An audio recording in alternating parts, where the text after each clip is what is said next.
go back to last year. President Biden got elected. Democrats became elected. One thing we said, and I know I got a lot of shit for this, when the Democratic Party is in control, historically, at least over the past 2 decades, we've seen international powers try to flex up a little bit more. That's not saying Democrats are weak or anything like that. That's just kind of what we saw, especially Russia and North Korea and others, right? So we were expecting more quote-unquote belligerents to act up, as it were, this term. And now we're seeing China do that. We're seeing Russia especially, and even North Korea is trying to like get back in with their nuclear tests and stuff like that. When Obama was president, we saw Russia invade Crimea, the whole 9 yards. Okay, so we were kind of expecting it. We just didn't know how far this might go. So now that we've seen that, we've seen little breadcrumbs leading up to this. Where are we today? So what do we know? Ukraine and Belarus. This is where the hot button has started. We saw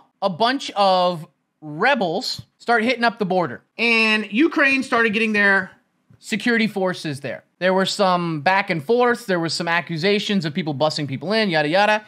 Then Belarus, who is very close allies with Russia, eventually we saw, Russian troops and everybody kind of back off. Now they're coming back, heating things up. The concern is that Russia may invade Ukraine the way that they did with Crimea when they took over that peninsula years ago. All right, I'm not going to get into the history of Russia and Ukraine and how Ukraine used to be part of the USSR and Russia wants to put a pro-Russian, person in it like they have in Belarus. There's a lot of historical things going on there, but I'm not here to do history lessons. I'm here for economics. Why does this matter outside of war? Few things. Number one, Ukraine is friends with a lot of our friends. We've already seen the U.S. start putting over supplies, money, equipment, potentially troops. We've seen Spain put their navy there. We're seeing this, okay?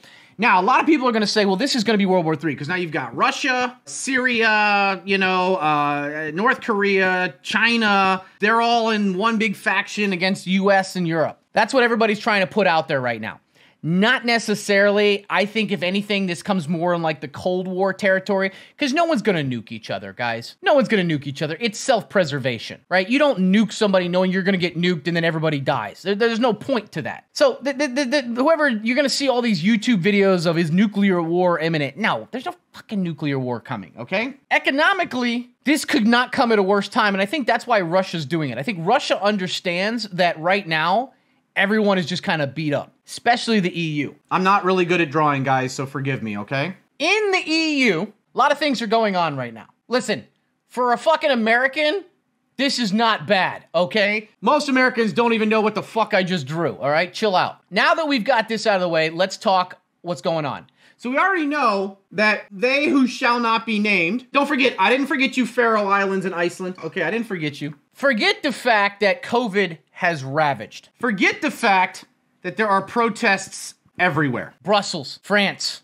I mean, they're everywhere. People that don't want mandates, don't want lockdowns, they're done. Okay? Brexit. Not to mention the ECB. This is your European Central Bank, all over the place with rates. But there's one thing above all of this that gives Russia even more power. Pipeline and natural gas. Ladies and gentlemen, any of my EU people here know that you guys are in a massive energy crisis right now. Germany's seen its biggest jump in decades. Britain, not even going to talk about it. Even the Dutch, you can never trust the Dutch.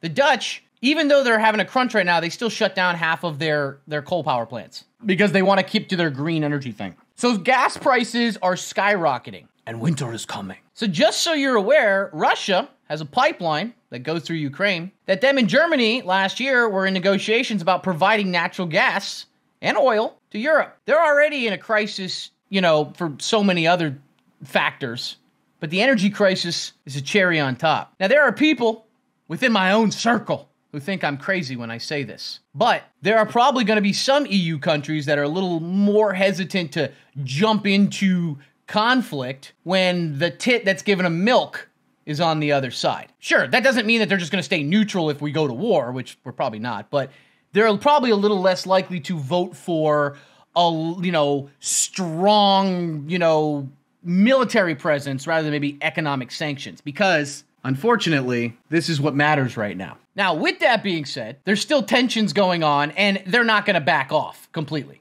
Okay, it's not like they're just going to let Russia just go and do whatever. But the chances of an actual war, okay, an actual physical war, are probably very low, okay? Because not only this is the worst time for a war. And that's why Russia's doing it, because they know that nobody wants to go to war right now. Nobody wants to go to war ever, but you know, and whenever and I know this sounds political, but I'm a vet and I fought Afghanistan. I often say it's not what country goes to war, it's what corporations go to war.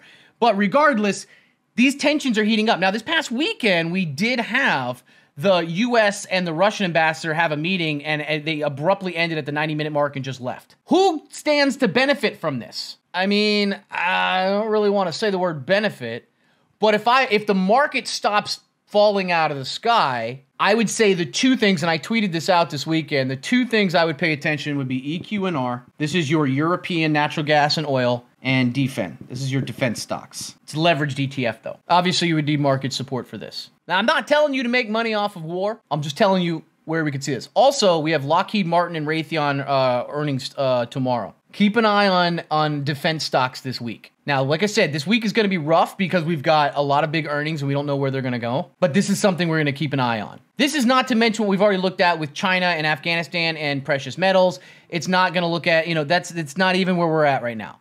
So this is what's going on with Ukraine. Now, a lot of you guys are probably going to say in chat, well, Stocky, it's more technical than that. I understand. There's a lot more there, but not everybody here keeps up with it like we do. So I'm trying to kind of give it a little bit of an understanding of where we're at and some of the factors at play. No, I don't think we're actually going to have a physical war. I think it's going to be either pop shots and lots of economic back and forth and like a Cold War where everybody just keeps building up and everybody's just trying to inch a little bit and then back off and inch a little bit and then there's a lot of tension there. But the future of war is not nuclear. Future of war is all cyber. And that's why I'm a huge fan of cybersecurity stocks this year.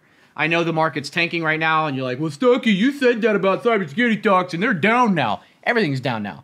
But I think cybersecurity is going to be the biggest winning sector in the next year or two. And that's because there is a ton of it. Some people say, if I put my tinfoil hat on, some people would say, well, Stocky, what do you mean by that? Well, it might have already happened, right? Like we see these little hacks that happen, these ransomwares and all this stuff. Imagine if a foreign entity, whether it was China, Russia, Zimbabwe, whatever, were able to hack into the grid and shut down the power grid, they would do more damage than any nuclear weapon could ever do. Countries have been testing it before. We don't know if it's happened before. We don't know what's going on. We don't know if people have been testing the systems or whatever, but if you could somehow shut down the power grid, you could do more damage. Because here's the thing.